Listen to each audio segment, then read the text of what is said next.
नमस्कार बच्चों। तो बच्चों, आज इस वीडियो में हम लोग दूसरी कक्षा हिंदी का एक नया पाठ शुरू करने वाले हैं जिसका नाम है एक की दो की। एक की एक से ये शब्द बना है, दो की दो से बना है, जैसे कि आपकी गिनती होती है। आखिरी पाठ है आपकी किताब का, थोड़ा सा बड़ा है, इसलिए इस वीडियो में हम केवल इसका पठन करेंगे। प्रश्नोत्तर इसके अगली वीडियो में कवर करेंगे।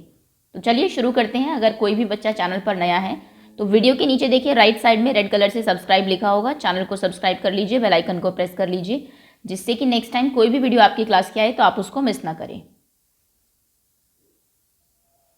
पाठ 15, एक की दो की। दो बहनें थी, एक का नाम था एक केस वाली और दूसरी का नाम था दोन केस वाली। दोनों बहनें अपने अम्मा और बाबा के साथ एक छोटे से घर में रहती थी। तो एक घर में दो बहनें रहती थी, एक का नाम था एक केस वाली, केश मतलब होता है बाल, केश, तो और दूसरी का नाम था दोन केश वाली। तो दोनों अपने अम्मा और अब्बा के साथ रहा करती थी, अम्मा और बाबा के। एक केश वाली का एक ही बाल था, इसलिए उसे सब एक की बुलाते थे। दोन केश वाली बड़ी घमंडी थी, उसके दो बाल थे, इसलिए सब उसे दो की बुलाते थे। अच्छा, एक केश वाली का एक ही था और दो केश वाली के क्योंकि ज़्यादा थे, दो थे, तो इसलिए उसको बहुत घमंड था, इसलिए उसे सब दो की बुलाते थे क्योंकि उसके सर पर दो बाल थे। ओके, ये पूछा जा सकता है आपसे क्यों उनका नाम एक की और दो की पड़ा। क्योंकि एक केश वाली के सर पर एक बाल था और दोन केश वाली के सर पर दो बाल थे, और वो बहुत घमंडी थी। कौन? जिसके सर पर दो बाल थे। अम्मा सोचती थी कि दो की जैसी सुंदर लड़की तो दुनिया में है ही नहीं, और बाबा उनको सोचने की फुर्सत ही कहाँ, काम में जो उलझे रहते थे। अम्मा को लगता था तो कि दो की तो सबसे सुंदर है, उसके जैसा कोई नहीं है इस पूरे संसार में, और बाबा तो बहुत ज़्यादा काम करते थे, इसलिए वो तो कुछ सोचते ही नहीं थे। दो की हमेशा अपनी बहन पर रोब जमाती रहती। एक दिन दो की एक की घने जंगल में गई। चलते चलते वह घने जंगल के बीच आ पहुंची। चारों तरफ सन्नाटा था। अचानक उसने एक आवाज़ सुनी, पानी, मुझे प्यास लगी है, कोई पानी पिला दो। तो दो की जो थी वो बहुत घमंडी थी और अपनी जो बहन है उस पर हमेशा धौंस जमाती थी, रोब जमाती थी, उससे काम बताती थी, डांटती थी। तो एक दिन एक ही जो है वो चलते चलते जंगल में चली जाती है और बीचों बीच आ जाती है। चारों तरफ कोई उसको आवाज़ नहीं सुन रही, इतना शांत वो जंगल होता है, और उसमें इसको एक आवाज़ सुनती है पानी की। कोई कहता है कि मुझे पानी दे दो। देखते हैं कौन है वो। एक ही रुकी और उसने चारों तरफ घूमकर देखा, वहां तो कोई नहीं था। फिर उसने देखा सूखी मुरझाई हुई मेहंदी की एक झाड़ी जिसके पत्ते सरसरा रहे थे। तो वो देखती आगे पीछे, उसको कुछ नहीं दिखता। ये देखिए पिक्चर में आप देख भी रहे हैं, ये एक ही है, एक ही बाल है इसके सर पर। तो वो देखते हैं कि उसके पीछे एक मेहंदी की झाड़ी है जिसके पत्ते सरसरा रहे हैं, बहुत सूखी हुई है, यानी कि उसको काफ़ी दिनों से पानी नहीं मिला होगा शायद से।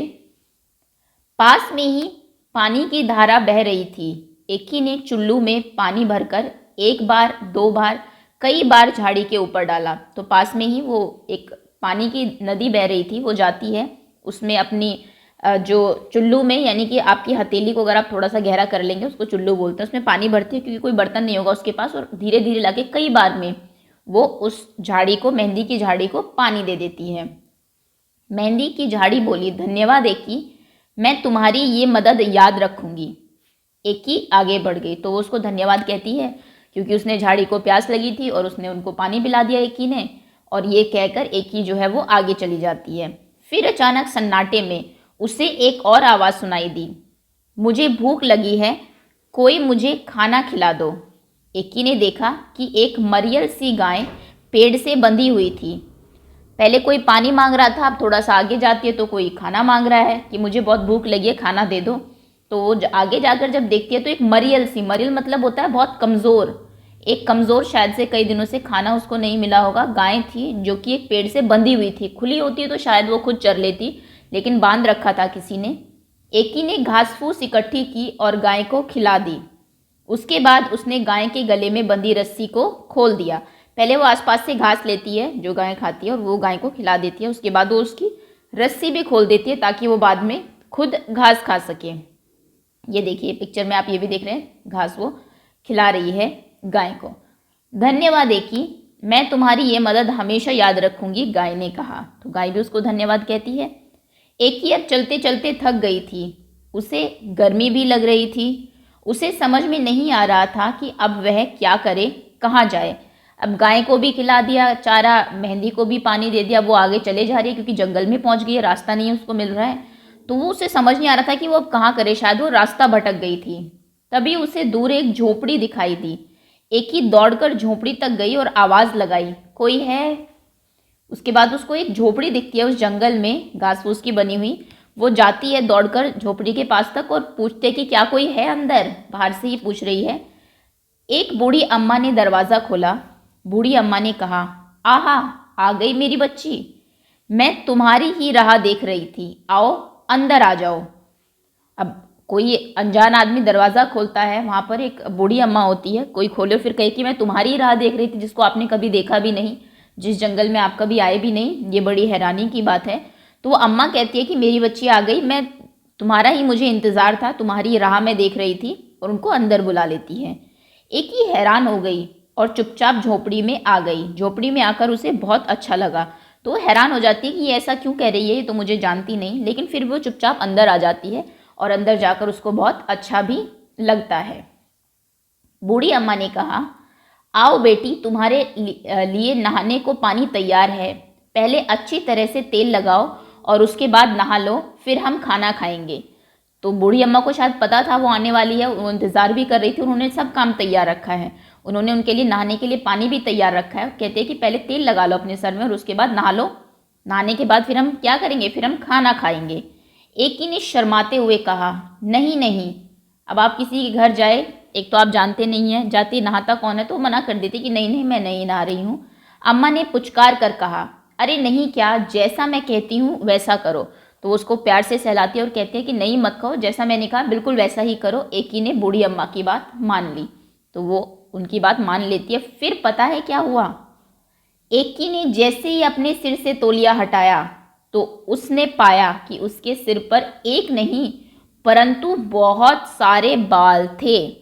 जैसे ही वो नहा वहा कर बाहर निकलती है, अपने सर से तौलिया हटाती है पहुंचकर, तो वो देखती है कि उसके सर पे पहले जो सिर्फ एक ही बाल था, बहुत सारे बाल उग गए हैं। एक ही इतनी खुश हुई कि वह खा ही नहीं सकी, बस बार बार बूढ़ी अम्मा का धन्यवाद ही करती रही। अब वो इतनी ज़्यादा खुश हो जाती है, एक बाल वाले को इतने सारे बाल मिल गए, कि खुशी में कई बार होता है ना, आप खाना भी नहीं खा सकते, तो वो खाना भी नहीं खा पा रही थी और बार बार जो बूढ़ी अम्मा उनको धन्यवाद कह रही थी। बूढ़ी अम्मा ने मुस्कुराते हुए कहा, अब तुम घर जाओ बेटी और हमेशा खुश रहो। वो उनको आशीर्वाद देती है और घर जाने के लिए कहती है। एकी के तो जैसे पंख ही निकल आए, वह सरपट घर की तरफ दौड़ पड़ी। रास्ते में उसे गाय ने मीठा मीठा दूध दिया और झाड़ी ने हाथों पर रचाने के लिए मेहंदी दी। अब वो जाती है, पंख लग गए हो, मतलब कि ऐसा लग रहा था जैसे कि इतनी तेज़ वो दौड़ रही थी जैसे उड़ रही हो। वह बहुत तेज़ दौड़कर जा रही थी। रास्ते में गाय मिली जिसको कि उसने चारा दिया था, उसने उनको दूध दिया पीने के लिए। फिर झाड़ी मिली जिसको कि एकी ने पानी दिया था, उसने उसको मेहंदी दी क्योंकि वो मेहंदी की झाड़ी थी, वो उसने हाथों पर रचाने के लिए। घर पहुंचकर एकी ने सारी कहानी सुनाई। घर चली जाती है वो, फिर सब कहानी बताती है कि ऐसे ऐसे हुआ, झाड़ी मिली, गाय मिली और किसी ने मुझे इस तरीके से एक बूढ़ी अम्मा ने बाल दे दिए। दो की कहानी सुनते ही सीधे जंगल की तरफ भागी। अब दो की आप जानते हैं बहुत चालाक थी, उसको लगा कि इसके इतने बाल आ गए, मेरे शायद और ज़्यादा आ जाए, मेरे दो ही है। वो भी चलती है कि मैं भी यही करूँगी। दो की इतनी तेज़ भाग रही थी कि न उसने प्यासी झाड़ी और ना ही बूढ़ी गाय की पुकार सुनी। वो इतनी जल्दी में थी झोपड़ी में जाने की, उसको लगा कि शायद वहाँ जाते ही बाल आ जाएंगे। तो रास्ते में जब झाड़ी ने पानी मांगा तो उसने नहीं सुना, और जब गाय ने भी चारा मांगा तो भी उसने नहीं सुना। वह तो धड़धड़ाती हुई झोपड़ी में घुस गई और बूढ़ी अम्मा को हुक्म दिया, मेरे लिए नहाने का पानी तैयार करो। कहाँ बूढ़ी अम्मा, पहले वो बेचारी चुपचाप जाती है एक की, लेकिन ये सीधा ऑर्डर देती है जाकर कि जल्दी से पानी तैयार करो। इनको लगता है कि शायद पानी ही कोई जादू है, पानी में ही उसी से ही मेरे बाल आ जाएंगे। हाँ आओ, मैं तुम्हारी ही राह देख रही थी, पानी तैयार है, नहा लो, बूढ़ी अम्मा ने दोकी से कहा। वही डायलॉग जो उन्होंने एकी को कहे थे वही ये दोकी को भी कहते हैं कि पानी बिल्कुल तैयार है, तुम नहा लो। झटपट नहाने के बाद जैसे ही दोकी ने तौलिया सिर से हटाया, उसकी तो चीख निकल गई। उसके बाद वो नहाती है, तौलिया अपने सर से हटाती है बाल धोने के बाद, तो वो बहुत ज़ोर से चिल्लाती है, क्यों? दोकी के दो ही तो बाल थे, वो भी जड़ गए थे। अब क्या हुआ कि दोकी पहले बहुत इतराती थी कि उसके 2 बाल थे, लेकिन नहाने के बाद ऐसा हुआ कि वो भी निकल गए। अब उसके सर पर बाल ही नहीं बचे। रोते रोते दोकी घर की तरफ चलने लगी। रास्ते में उसे गाय ने सींग मारा और मेहंदी की झाड़ी ने कांटे चुभो दिए। जिनकी उसने बात नहीं सुनी थी गाय की, वो उसको सींग मारती है, टक्कर मारती है, और जो मेहंदी है वो आप जानते हैं मेहंदी की झाड़ी पर कांटे होते हैं, वो अपने कांटे चुभो देती है। मगर अब दोकी अपना सबक सीख चुकी थी। इसके बाद एक ही दोकी अपने अम्मा बाबा के साथ खुशी खुशी रहने लगी। कहने का अर्थ है वो जो उसके बाल आए थे वो उसने जो अच्छे काम किए शायद उसकी वजह से आए थे, ना कि सिर्फ उस पानी की वजह से। और क्योंकि इसने प्यासे को पानी नहीं दिया, भूखे को खाना नहीं दिया गाय को, तो शायद इसके साथ इसलिए बुरा हुआ, ना कि पानी की वजह से। समझ रहे हैं आप? पानी में कुछ नहीं था ऐसा। ओके, अब ये देखिए ये 2 बहनें हैं, वो एक की जिसके सर पर एक नहीं या बहुत सारे बाल हैं, और दोकी अभी तो 2 बाल है लेकिन बहुत जल्दी ये भी झड़ने वाले हैं। शायद ये पहले की पिक्चर है जब वो उसको कहानी बता रही है। ओके, तो बच्चों ये था आपका पाठ। उम्मीद है पाठ आपको समझ में आ गया होगा। और इसके बाद नेक्स्ट जो वीडियो आएगी उसमें हम इसके प्रश्नोत्तर करेंगे। So thank you so much, बहुत बहुत धन्यवाद आपका। उम्मीद है पाठ आपको अच्छे से समझ में आ गया होगा।